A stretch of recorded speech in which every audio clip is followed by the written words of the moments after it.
సినిమాలంటే మన తెలుగు ఆడియన్స్కి లైఫ్ అండ్ బ్లడ్ లాంటిది. Action, romance, family, comedy, horror ఇలా అన్ని జోనరా మూవీస్ని ఎంజాయ్ చేస్తుంటారు. స్టార్ హీరోస్ అన్ని జోనరాలో సినిమాలు చేస్తారు, కానీ ఒక్క జోనరాకి మాత్రం మన స్టార్ హీరోస్ దూరం నుంచి హాయ్ హలో అంటూ పాస్ అయిపోతుంటారు. అదే హారర్ జోనరా. హారర్కి హైప్ ఉంది, బట్ మనకి ఒక big star proper horror cinema చేయడం రేర్. మరి ఎందుకు మన స్టార్ హీరోస్ హారర్ మూవీస్ని తీయరో డీటెయిల్గా వీడియోలో తెలుసుకునే ప్రయత్నం చేద్దాం. హారర్ ఫిల్మ్ అంటే థ్రిల్, టెన్షన్, స్కేర్స్ బేస్లో రన్ అవ్వాలి. Slow buildup, sudden jump scare, silences ఉండాలి. కానీ స్టార్ హీరో ఫిల్మ్స్లో ఫ్యాన్స్ యాక్సెప్ట్ చేసేది mass intro, punch dialogues, fights, songs. కానీ ఒక హారర్ మూవీలో ఈ రెండు కంబైన్ చేయడం అంటే ఆయిల్లో వాటర్ మిక్స్ లాంటిది.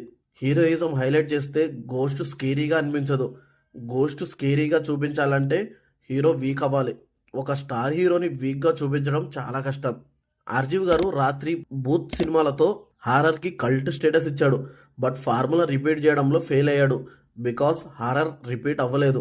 మారుతి గారు ప్రేమ కథ చిత్రం ప్రొడ్యూస్ చేసి బ్లాక్ బస్టర్ హిట్ పెట్టాడు, బట్ తర్వాత స్టార్ హీరోస్కి కనెక్ట్ అవ్వడానికి హారర్ వదిలేశాడు.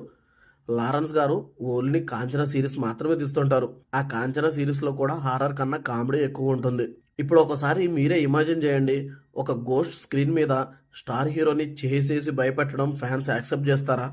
స్టార్ హీరోని వీక్ సిచ్యువేషన్లో చూడడం డైహార్డ్ ఫ్యాన్స్ డైజెస్ట్ చేసుకోరు. అందుకే డైరెక్టర్స్ కూడా సేఫ్గా హారర్ చేయడం అవాయిడ్ చేస్తుంటారు. మార్కెట్ లాజిక్ చూస్తే హారర్ అంటే సింపుల్గా లో బడ్జెట్ అండ్ హై రిటర్న్స్. ఎగ్జాంపుల్గా ప్రేమ కథ చిత్రం, గీతాంజలి, కాంచన ఈ మూవీస్కి బడ్జెట్ తక్కువ పెట్టి ఎక్కువ ప్రాఫిట్స్ తీసుకున్నారు. కానీ స్టార్ హీరో మూవీ అంటే బడ్జెట్ పెరిగిపోతుంది. హారర్కి ఆ స్కేల్లో మార్కెట్ లేదు. అందుకే ప్రొడ్యూసర్స్ రిస్క్ తీసుకోరు. గట్టిగా మాట్లాడితే ప్రొడ్యూసర్స్కి రిస్క్ అవసరం కూడా లేదు, వాళ్ళు రిస్క్ చేయాలని కూడా అనుకోరు. ఫ్యాన్స్ ఫుల్ మీల్ ఎక్స్పెక్ట్ చేస్తుంటారు. థియేటర్లో ఫ్యాన్స్కి కావాల్సింది mass, intro, heroism, elevation, comedy dose, interval bang, climax fight. హారర్లో ఇవేముండవు. సైలెన్స్, టెన్షన్ పెట్టేలా ఉండాలి.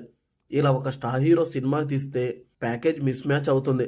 సో ఫ్యాన్స్ డిసప్పాయింట్ అవ్వకుండా డైరెక్టర్స్ హారర్ని అవాయిడ్ చేస్తుంటారు. డైరెక్టర్స్కి కూడా హారర్ జోనర్ అనేది ఓ విధమైన గేమ్ ప్లాన్లా మారింది. ఎందుకంటే స్మాల్ డైరెక్టర్స్కి హారర్ అంటే ఎంట్రీ టికెట్. ఒక హారర్ హిట్ అంటే ఇన్స్టంట్ ఫేమ్ వస్తుంది. డైరెక్టర్స్కి ఫేమ్ రాగానే స్టార్ హీరోస్కి రీచ్ అవ్వడానికి హారర్ని వదిలేస్తున్నారు. మారుతి గారు ఇప్పుడు మళ్ళీ హారర్కి ట్రై చేస్తున్నారు. చూడాలి మరి మారుతి గారు స్టార్ హీరోతో హారర్ని ఎలా మేనేజ్ చేస్తాడో. ఒకవేళ సినిమా ఫ్లాప్ అయ్యిందా, ఇక స్టార్ హీరోస్ హారర్ మూవీస్ తీయడం కలగాని మిగిలిపోతుంది. ఇలా స్టార్ హీరోస్ హారర్ని టచ్ చేయకపోవడానికి చాలా కారణాలే ఉన్నాయి. ప్రజెంట్ హారర్ మూవీ రాకపోవడానికి ఇంకో పెద్ద రీజన్, అందరూ పాన్ ఇండియా హైప్లో ఉన్నారు. ఈ టైంలో ఎవరండి హారర్ని టచ్ చేసేది?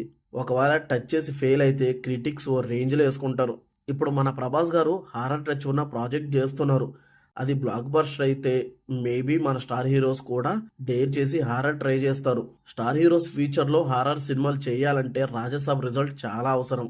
లేకపోతే హారర్ అంటే న్యూ కమర్స్ కోసమే లిమిటెడ్ జోనరాగానే మిగిలిపోతుంది.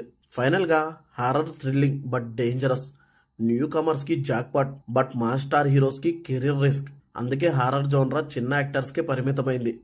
మరి దీని మీద మీ ఒపీనియన్ ఏంటి? మన తెలుగు టాప్ స్టార్స్లో ఎవరైనా హారర్ని ట్రై చేయాలని మీరు అనుకుంటున్నారా? ప్రభాస్ ఫిల్మ్ సక్సెస్ అయితే ట్రెండ్ చేంజ్ అవుతుందా? కామెంట్ సెక్షన్లో మీ ఒపీనియన్ డ్రాప్ చేయండి. ఈ వీడియో మీకు నచ్చితే లైక్ చేయండి, షేర్ చేయండి. అలాగే కొత్త వారు ఎవరైనా మన ఛానల్ చూస్తే సబ్స్క్రైబ్ చేయండి. మళ్ళీ నెక్స్ట్ వీడియోలో కలుద్దాం. Thank you for watching.